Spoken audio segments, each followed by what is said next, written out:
2026 சட்டமன்ற தேர்தலை ஒட்டி அதிமுக பொதுச் செயலாளர் அறிவித்துள்ள 11 முத்தான வாக்குறுதிகள் தமிழ்நாட்டு மக்களிடம் பெரும் வரவேற்பை பெற்றுள்ளது. எப்போதும் மகளிர் நலனில் அக்கறை கொண்ட அதிமுக அவர்களது கல்வி முதல் திருமணம் வரை பல உதவி திட்டங்களை அறிவித்து சிறப்பாக நிறைவேற்றியிருக்கிறது. அந்த வகையில் சமூகத்தில் பொருளாதார சமநிலையை உருவாக்க குலவிளக்கு திட்டம் மூலம் அனைத்து குடும்ப அட்டைதாரர்களுக்கும் மாதந்தோறும் உதவித்தொகையாக 2000 வழங்கப்படும் என்ற அறிவிப்பு ஆளும் கட்சியை ஆட்டம் காண வைத்துள்ளது. இரண்டாவதாக, நகர பேருந்துகளில் பயணம் செய்யும் ஆண்களுக்கும் இலவச பேருந்து பயண திட்டம் செயல்படுத்தப்படும் எனவும், ஏற்கனவே நடைமுறையில் இருக்கும் மகளிருக்கான இலவச பேருந்து பயண திட்டம் தொடர்ந்து செயல்படுத்தப்படும் எனவும் தெரிவிக்கப்பட்டுள்ளது. அடுத்து, அனைவருக்கும் இருக்கும் கனவு நமக்கான ஒரு சொந்த வீடு இருக்க வேண்டும் என்பதே. அந்த கனவை நினைவாக்கும் வகையில் அம்மா இல்லம் திட்டம் மூலம் கிராமப்புறங்களில் குடியிருக்க சொந்த வீடு இல்லாதவர்களுக்கு அரசே இடம் வாங்கி கான்கிரீட் வீடுகள் கட்டி தரப்படும் என்ற பெரும் வாக்குறுதி அளிக்கப்பட்டுள்ளது.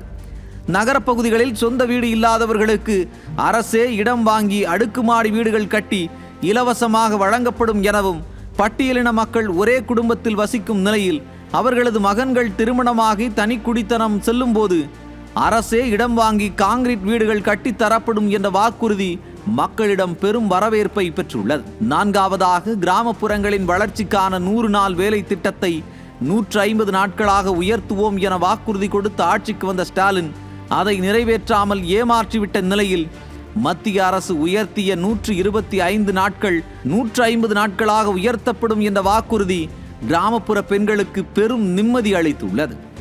பெண்கள் நலனே அதிமுகவிற்கு முக்கியம் என்பதை நிரூபிக்கும் வகையில் 5 லட்சம் பெண்களுக்கு தலா 25,000 ரூபாய் மானியத்துடன் அம்மா இருசக்கர வாகனங்கள் வழங்கப்படும் என வாக்குறுதி அளிக்கப்பட்டுள்ளது. இது வேலைக்கு செல்லும் குழந்தைகளை பள்ளிக்கு அழைத்து செல்லும் பெண்களுக்கு பெரும் உதவியாக இருக்கும் என வரவேற்றுள்ளனர் பெண்கள். முதல் கட்டமாக அறிவிக்கப்பட்ட இந்த 5 வாக்குறுதிகளே திமுக தலைமைக்கு தலை சுற்றலை ஏற்படுத்திய நிலையில் அடுத்த கட்ட 5 அறிவிப்புகள் அதிமுகவிற்கு வெற்றியை உறுதி செய்யும் வாக்குறுதிகளாக அமைந்துள்ளன. ஆறாவதாக, முதியோர், விதவை பெண்கள், முதிர்கன்னிகள், கணவனால் கைவிடப்பட்ட பெண்கள், மாற்றுத்திறனாளிகள், 3ஆம் பாலினத்தவர்களுக்கு சமூக பாதுகாப்பு ஓய்வூதியம் 1200 ரூபாயில் இருந்து 2000 ரூபாயாக உயர்த்தி வழங்கப்படும் என வாக்களிக்கப்பட்டுள்ளது. ஏழாவதாக, சிறுபான்மையின மக்கள் சுய தொழில் தொடங்க வட்டியில்லா கடன் மற்றும் மாற்றுத்திறனாளிகள் கூட்டுறவு வங்கிகளில் வாங்கிய கடன் தள்ளுபடி செய்யப்படும் என்ற அறிவிப்பு அந்த மக்களுக்கு நம்பிக்கையையும் நிம்மதியையும் ஏற்படுத்தி உள்ளது. தமிழர்களின் வீர விளையாட்டான ஜல்லிக்கட்டு போட்டியில் தங்களை விளம்பரப்படுத்த மட்டுமே திமுக அரசு முனைப்பு காட்டும் நிலையில், ஜல்லிக்கட்டு போட்டியின் போது வீரர் உயிரிழந்தால் குடும்பத்திற்கு 10 லட்சம் ரூபாயும், படுகாயமடைந்தால் மருத்துவ சிகிச்சைக்கு 2 லட்சம் ரூபாய் வழங்கப்படும் என அதிமுக அளித்திருக்கும் வாக்குறுதி ஜல்லிக்கட்டு வீரர்களிடம் வரவேற்பை பெற்றுள்ளது. மேலும் ஜல்லிக்கட்டு போட்டிகளை நடத்த அரசு சார்பில் 5 லட்சம் ரூபாய் மானியம் வழங்கப்படும் எனவும், இந்த போட்டிகளை நடத்த பழைய நடைமுறையே மீண்டும் பின்பற்றப்படும் எனவும் தெரிவிக்கப்பட்டுள்ளது. 9ஆவதாக, அனைத்து பெண்களுக்கும் பெரும் பொருளாதார சுமையை குறைக்கும் விதமாக அரிசி ரேஷன் கார்டு வைத்திருப்போருக்கு ஆண்டிற்கு 3 கேஸ் சிலிண்டர்கள் இலவசமாக வழங்கப்படும் என வாக்குறுதி அளித்திருக்கிறார் புரட்சி தமிழர். மாணவர்களின் கல்வி கடன் தள்ளுபடி என கூறி ஏமாற்றி ஸ்டாலின் அரசு துரோகம் செய்த நிலையில், மாணவர்களின் எதிர்காலம் மற்றும் பெற்றோரின் மனநிலையை கருத்தில் கொண்டு மாணவர்கள் வங்கிகளில் பெற்ற கல்வி கடனை தள்ளுபடி செய்யும் வகையில் அந்த தொகையை அரசே ஏற்கும் என உறுதி அளிக்கப்பட்டுள்ளது.